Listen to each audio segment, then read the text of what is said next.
Now, that's not me being dramatic, it's just the truth. When you get to 92, you start to understand that time is not something you have, it's something you're borrowing. And I don't know how much I have left. Could be years, could be months, but I've buried friends who thought they had more time, so I'm not waiting. I've been quiet about a lot of things in my life.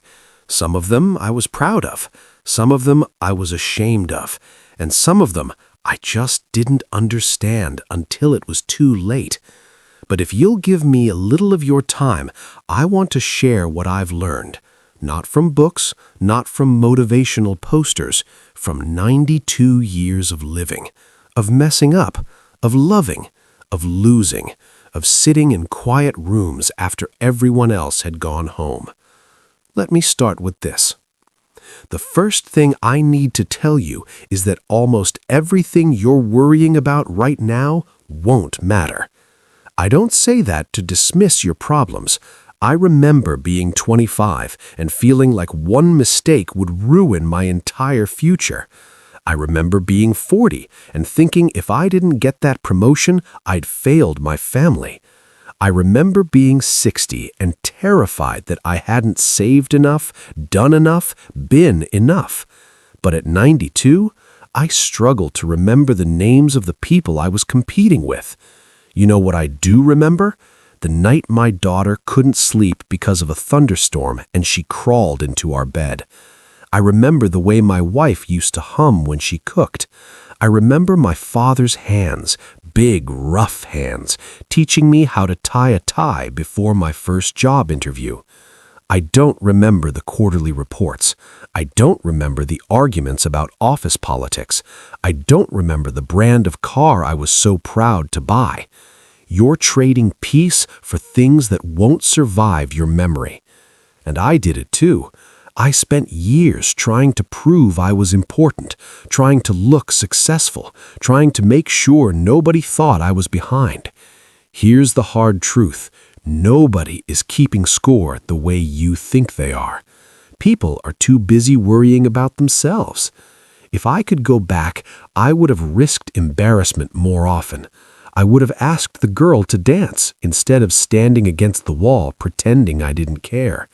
I would have started that little business idea instead of waiting for the right time. Because the right time never shows up. It disguises itself as fear. Now let me tell you something else. This one took me decades to understand. You cannot love people halfway. I tried. Oh, I tried. I loved with conditions. I loved when it was convenient. I loved when I felt appreciated. And when I didn't, I pulled back. I kept score. I made them earn it. That's not love.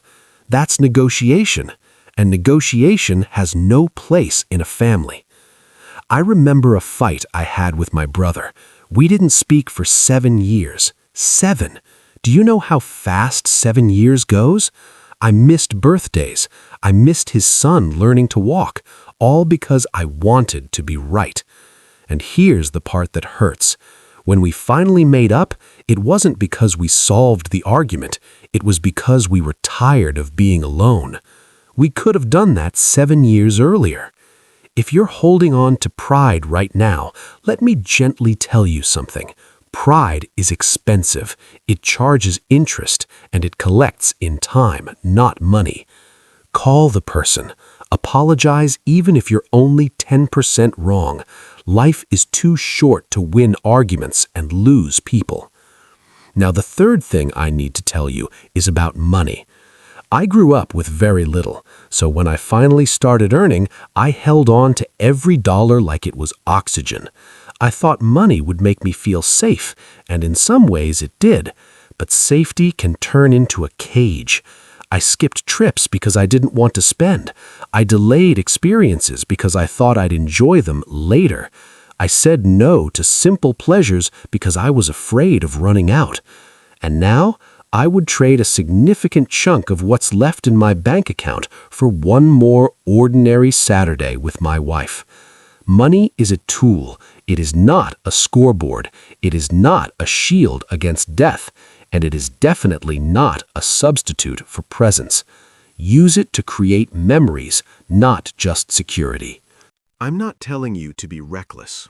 I'm telling you to be alive. And while we're talking about being alive, let me say this. Take care of your body. I ignored mine. I told myself I was too busy, too stressed, too important. I ate what was fast. I slept too little. I carried tension in my chest like it was a badge of honor. Your body keeps receipts. At 92, you feel every shortcut you took at 42. Move your body, not because you want abs, but because one day you'll want to climb stairs without holding the railing like it's your last friend. Eat better, not because of trends, but because your heart is not indestructible. And go to the doctor, even when you don't want to hear what they might say, especially then. Now, I need to tell you something that might surprise you. The moments that changed my life the most were small. Not the promotions, not the big purchases, not even the weddings, though those were beautiful. It was the quiet yes. Yes to a last-minute road trip. Yes to sitting on the porch instead of answering one more email. Yes to forgiving someone before they apologized. Yes to myself when I thought I wasn't capable. Your life is not built in dramatic leaps. It's built in tiny decisions that don't feel important at the time. And that's why you have to be careful with your no. Every no closes a door. Sometimes that's wise. Sometimes it's fear wearing a sensible outfit. Let me tell you about fear. I was afraid most of my life. I just didn't call it that. I called it being responsible. I called it playing it safe. I called it thinking things through. But deep down, it was fear of looking foolish, fear of failing publicly, fear of losing what I had.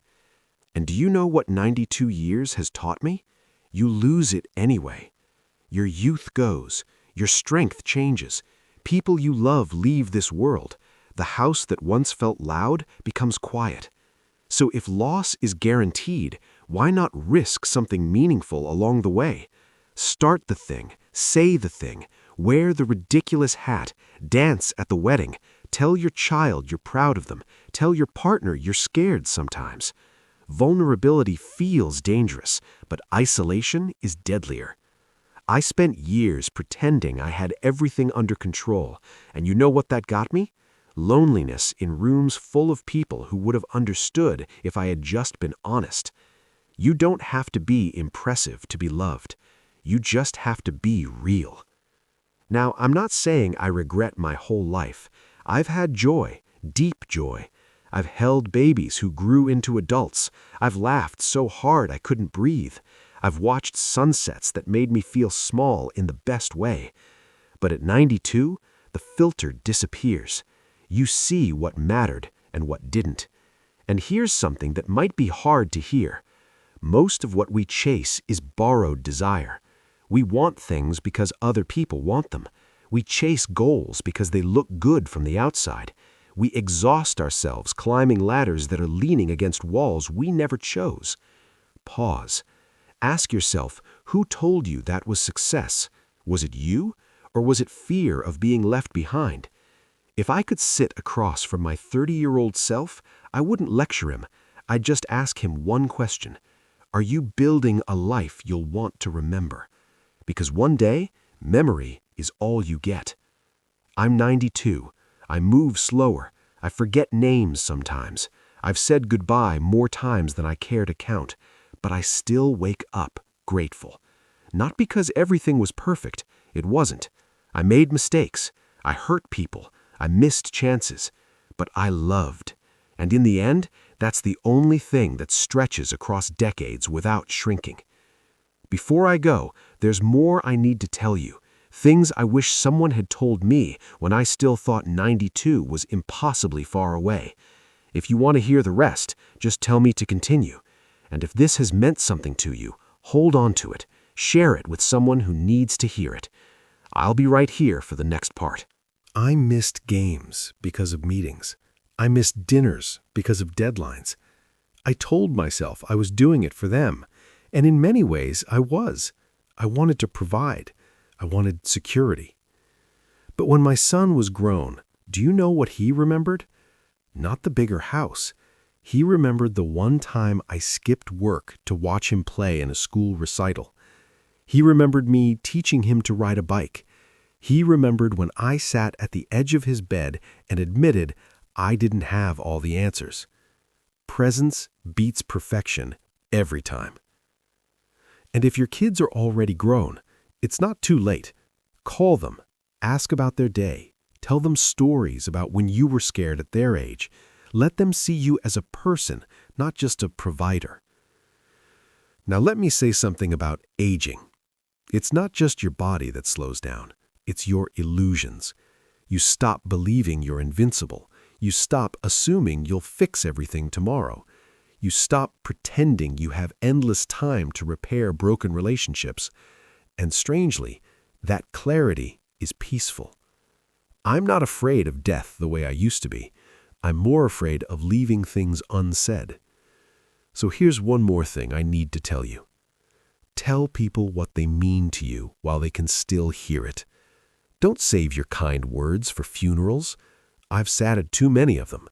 I've heard beautiful speeches about generosity, about love, about strength, and I've thought, I hope they told him that when he was alive. Say it now.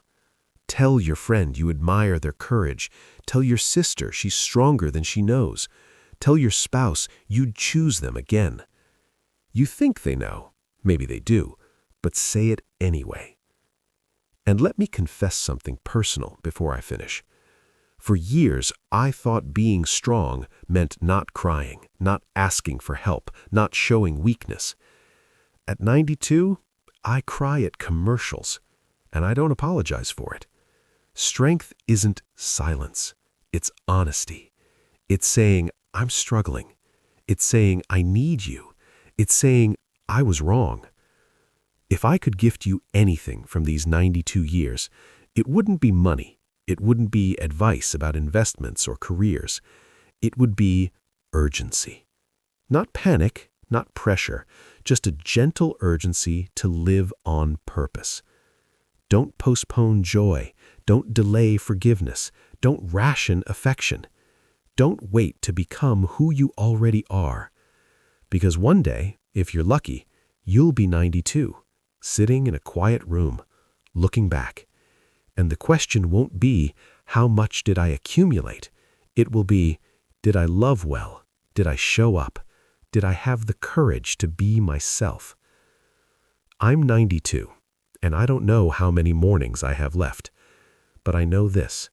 Life is not measured in years. It's measured in moments you were fully there for. So be there. If this meant something to you, pass it along to someone who needs to hear it. And if you're still here with me, thank you for listening to an old man who just didn't want to leave without telling the truth. I'll see you in the next one.